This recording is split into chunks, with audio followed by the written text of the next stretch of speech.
Yo, it's your boy Opally, and today my voice is kind of messed up, so ignore it. We're doing another Mario What If Deku got Venom Part 2. Yeah, so I think we might actually be going over the USJ arc, because yeah, the USJ arc. So let's get into the story. Like I said last episode, Deku and Uraraka, they beat Tenya Ida and Katsuki Bakugo, or whatever his name is. Right, they beat him, and the rest of the matches they go normal, or the rest of team ups they go normal, and when they come back for another day of UA, Aizawa tells the class that they're gonna be going on a trip to the USJ. Yeah, so everybody's they're a little excited because yeah, it's they're pretty new to the school and they're already going on the trip. So yeah. So once they all gather to the bus, they're all talking about quirks and all types of things, and they ask Deku what's his quirk, and he says symbiote. Because he been saying symbiote just to lie to people. Because Venom is not a quirk. If you didn't watch the first part, was Venom came out the sewers like the sludge villain, but it didn't attack him.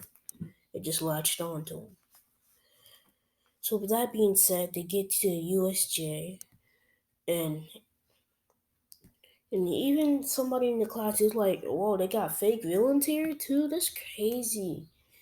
And the 13 and Isaiah was like, "What the fuck? Fake villains? Bitch, weird." And that's when what is it called? The the League of Villains. Come out the portal trying to look cool. And at this point, he realizes he's like, okay, 13, get the kids and get them out of here. Aizawa Ben used his quirk to stop what's his name's DK power, and Ben used his quirk to stop what's his name's DK power. Since it's only temporary, he knows he has to get rid of some of these people fast. 13 is helping him with her black hole quirk. And since Deku is that got them heightened senses, he can't get caught by the portal that brings everybody else to different places in the USJ.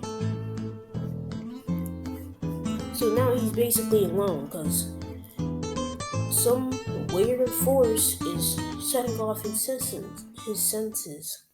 So he just moved out the way and didn't realize it was a portal to bring him somewhere, maybe safer. Little did our kid to know there's villains in every single place.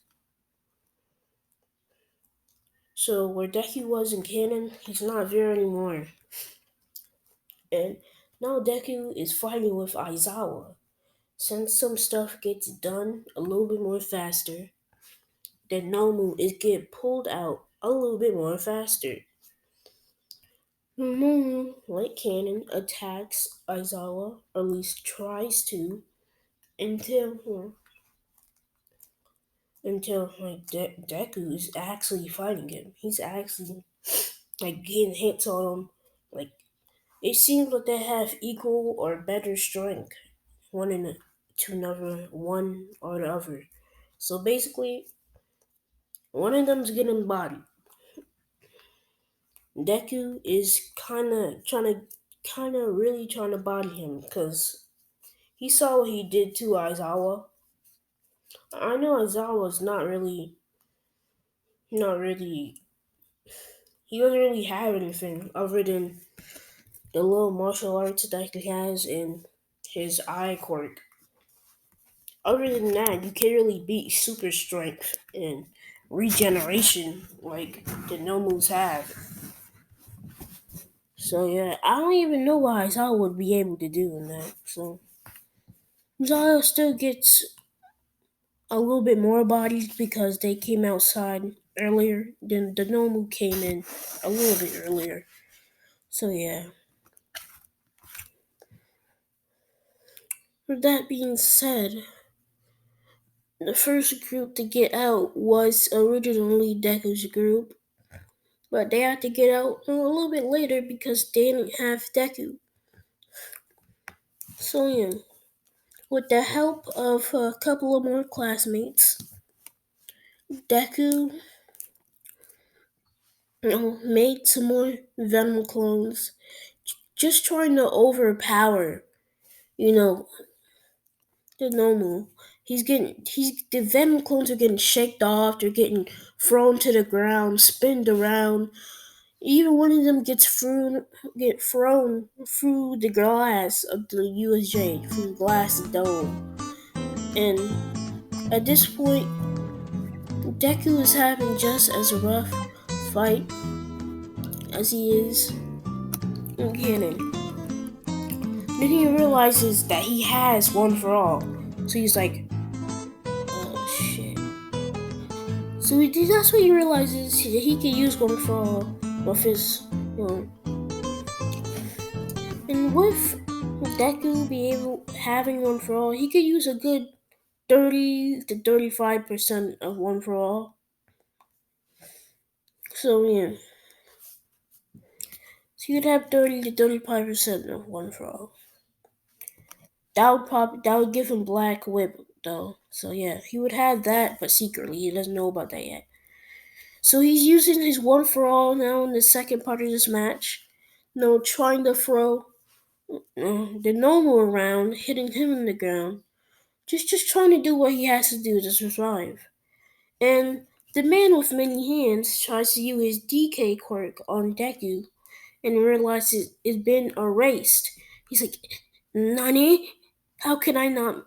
How can I not just disperse this man's? So Deku just a whole ass kick and just kicks that guy, and he just flies back because he has no combat. And eventually his quirk will come back, and you can't have him being close to him. But only Deku knows that. And Aizawa at his last, strings, of life, he has to help Deku. So he looks at the Nomu and gets rid of his super strength quirk temporarily. So the Nomu is considerably weaker. So Deku is getting the upper hand. And, and since his super strength quirk is gone, Aizawa was pushing himself to the limit without his eye drop, and he goes for a second one to fully commit to this to make Deku win, to take away his regeneration. So basically, he takes away his regeneration, so he has no strength, super strength, no regeneration. So, and with that being said, the man with many hands, he realizes that he has no super strength or regeneration. So he's like, come back, we have to go, we have to go. Like, we have to go. I can't go leave that fucking kid. He bodied my Nomo. I'm gonna fucking kill him. No, just doing his whole thing. No, he's just mad at this point. He's like, oh man, and he sees the Nomo running away. And Deku's like, nah, I've been beat up way too much for this. The teacher been done beat up way too much for this. Y'all doing way too much. And that's when he extends his arms fully out, expecting Venom, to put tentacles out. to grab Nomu. That's what he was expecting, but something else happens. The Black Whip. Basically, he gets the Black Whip, and he gets the Black Whip, and basically captures the Nomu. So when he went through the portal, so if his whole body wasn't there, only his legs did. So his legs totally got cut off because they're in two different places. So yeah, the Nomu is bleeding severely. That's not even a word, but it's bleeding a lot because it has no regeneration. You can't regrow that those legs, I should say.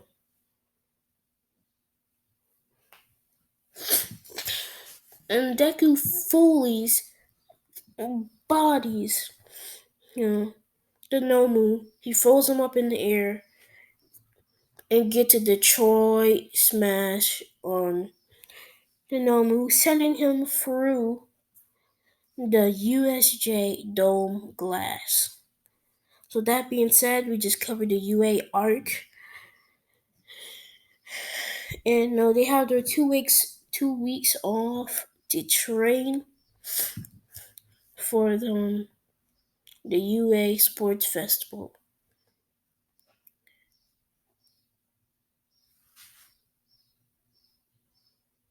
So yeah, so they have 2 weeks train off for the UA Forts. They have 2 weeks to train for the UA Sports Festival. So they're working towards that in their own right. And since this whole USJ thing has happened, they realized before another thing like this happens again, we have to get these kids in dorms because we can't put these kids, we can't put other people that don't go to the school in danger by just keeping these kids roaming the world. Just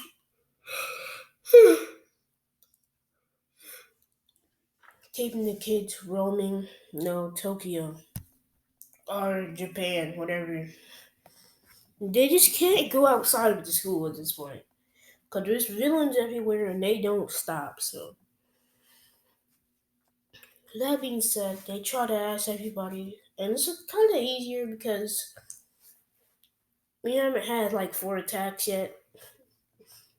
So, it's like, yeah, you're just trying to keep us safe so this never happens again. Listen to the words I'm saying. Never happens again.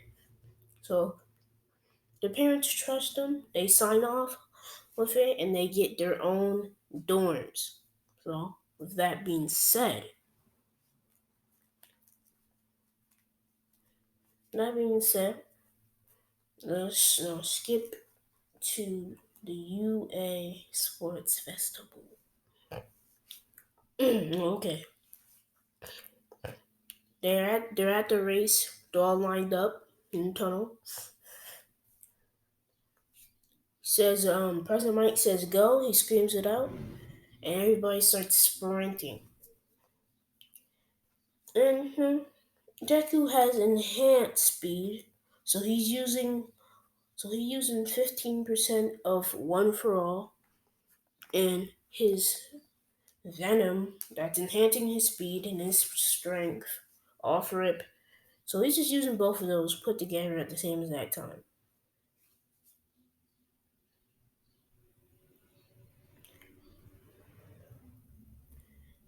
And even Venom is getting stronger because One for All is like inventing.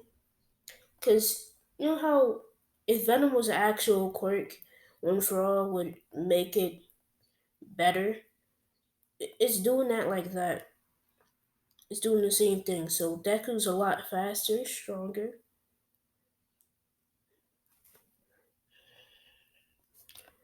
just a whole lot better that he was in canon. So yeah, they run off or speeding off. In front, you kind of have Bakugo and Todoroki. And Deku's plan is pretty much how I would play any race. Stay, stay, you know, at third, the fourth, the fifth, the sixth place. Staying behind the first, because somebody's coming for the first place person, and if that doesn't happen, I'll pass. I'll pass to the first place. If I try to get first place, I can try to get first place. So, Deku is in third place, and since Bakugo and Todoroki are fully only realizing the whole,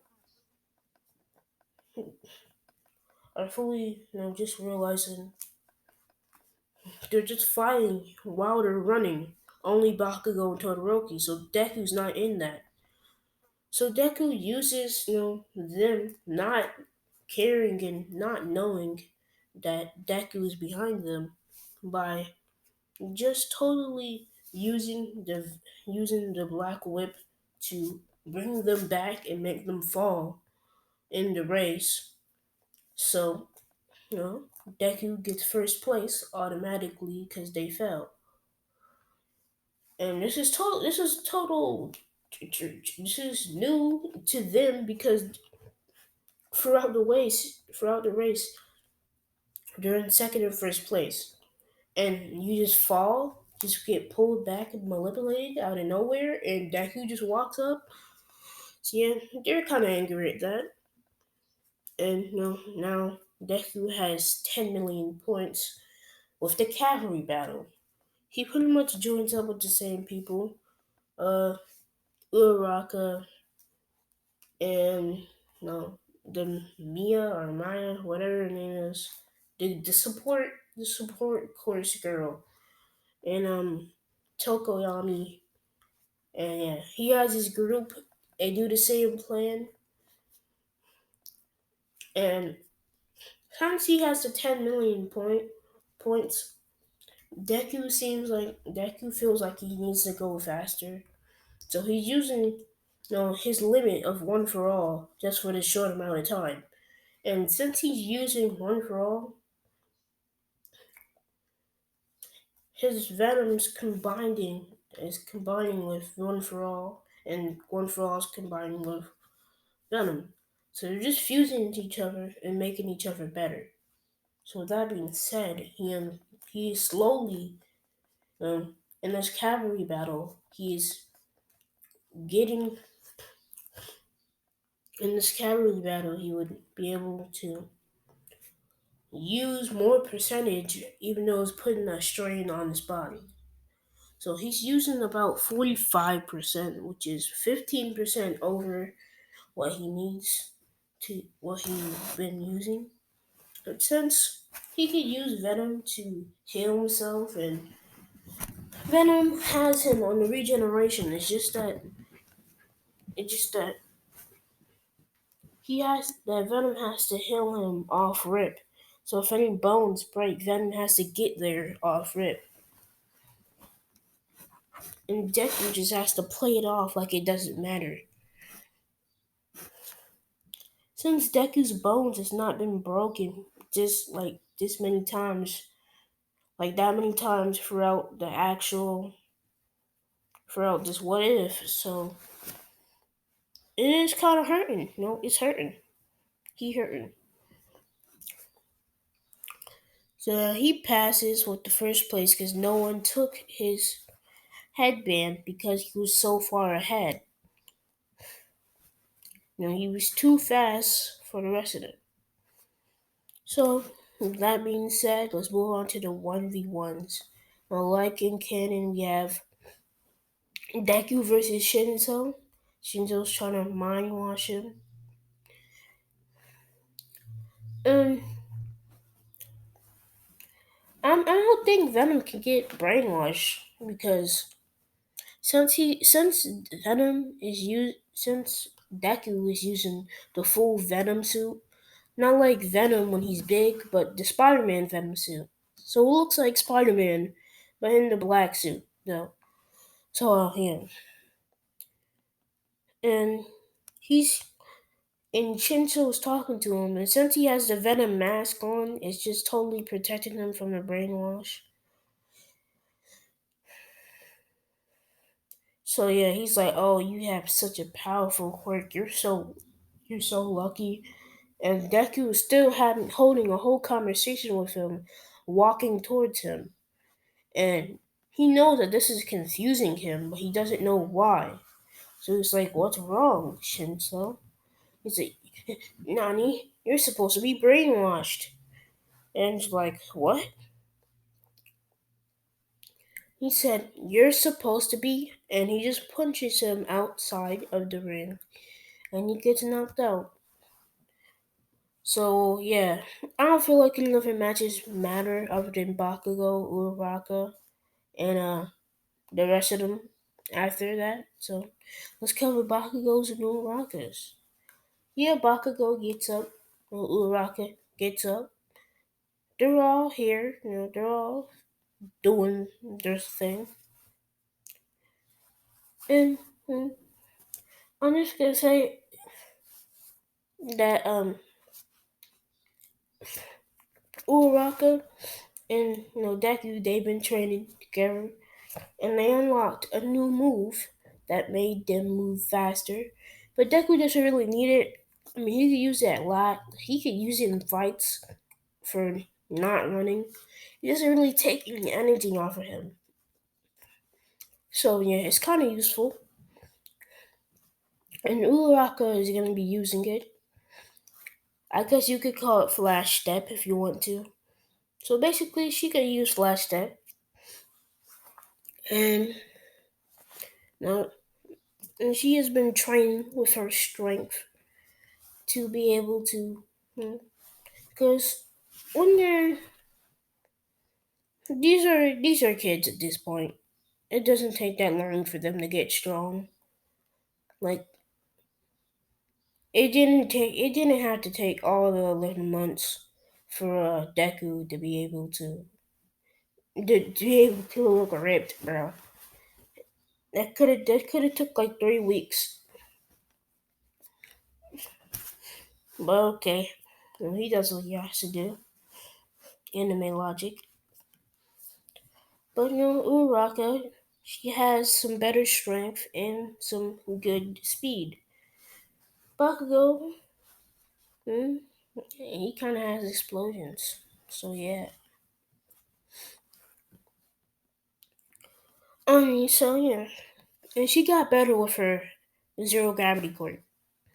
So yeah, they start the match, and as soon as President Mike says go, she's instant transmission behind him, or flash steps, whatever you want to call it.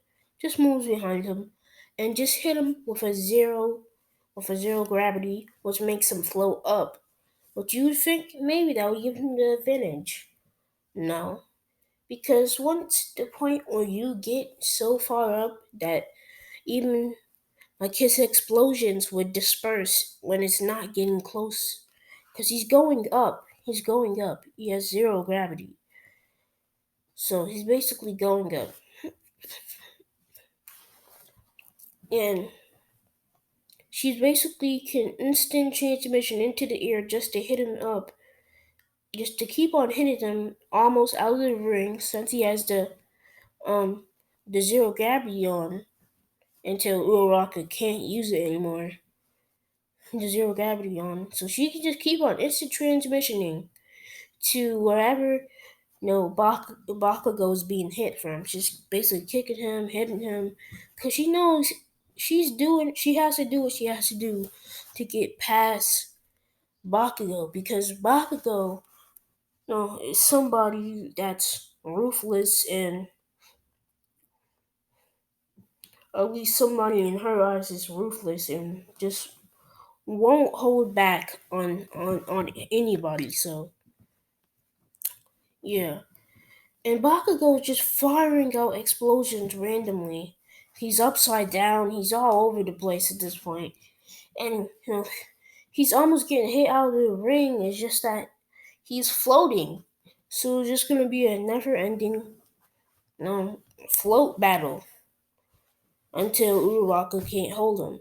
So Uraraka still has a better time limit, but still has a time limit. So this is going on for a good 5 minutes, and everybody's seeing how Uraraka is basically wasting no energy, because Uraraka still has good strength and instant transmission, without no using the zero gravity. Zero gravity was just another way for Bakugo to lose the match. Since this is going on for a good 5 minutes, nope, nope, it ends and you know, Bakugo is about to fall out the ring. So he uses the explosion to flip him forward, and he uses another explosion to try to kill Uraraka, or just he just says that type stuff. And they're just going at it, kind of, cause he's just battling Uraraka at this point. Because his explosions, he's using bigger explosions every time because he's getting angrier. So yeah, he's getting angrier, and this is and Bakugo is using his full power at this point. So he is running low on energy. He's sweating. He's running low on energy. He doesn't have his grenades, his big hand gauntlet grenades. So he's running low on energy. He's losing everything. And like I said, the flash step in My Hero Academia takes very little to no energy to use. So she can do this forever. She can just keep on hitting him and just coming behind him and hitting him again. And Bakugo realizes this and he says he's just gonna charge up his full power, whatever what's left of it, and just fire it at Uraraka and hope she gets out the ring. So yeah, he does this, which this is kind of like a last resort type of thing, but it was the dumbest thing for Bakugo to do, because he knows that she can move behind him throughout this whole fight, and he still does this, and this will end up in Bakugo's defeat. Yes, Uraraka beat Bakugo. Now, for the next match is Uraraka against Todoroki.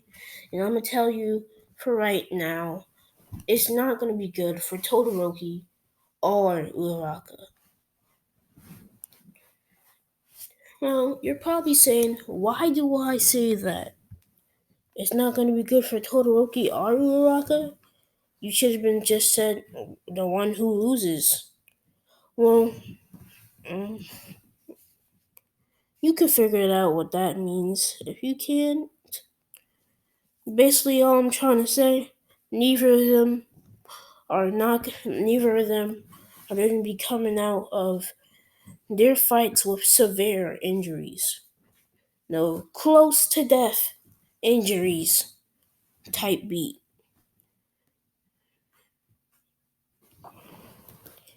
And this kind of has to do, and I'm just going to tell you right then and now, Uraraka's not going to get to second place. She'll stay in third. She'll lose to Todoroki.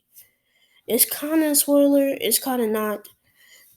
I mean, Bakugo's arrogant, and basically she used all her zero gravity in that fight, and she used a lot more energy in that, and they have a whole stadium of thousands of people who don't want to wait 20 minutes for a fight. So yeah, they're pretty much fighting pretty much instantly after. So I feel like that would be the reason of you know her defeat, because not having enough energy to use her actual quirk, which could have did something to Todoroki. Hmm, could have worked on Todoroki. I mean, yeah, she's gonna be able to use her quirk a little bit at the end of the match, but it's not gonna do much because she's gonna lose. Pretty much what I'm trying to say. The highlight battle is is Deku versus Todoroki, and it's gonna be a highlight battle is because something that Todoroki does. Uraraka and Todoroki, they're having a good fight. They're pretty equal in the middle, in the beginning of the match. When they get the upper hand at some point in time, but it doesn't matter. It's a regular fight until you know, he does something unforgettable. So, yeah. This is a 30-minute video, so I hope you enjoyed it. And I'll just make another video, a part 3, to make sure that you get this last fight. This whole fight is pretty much gonna be this last episode is gonna it's gonna be the last episode until I actually make another one, which I probably am later today. So I hope you enjoyed.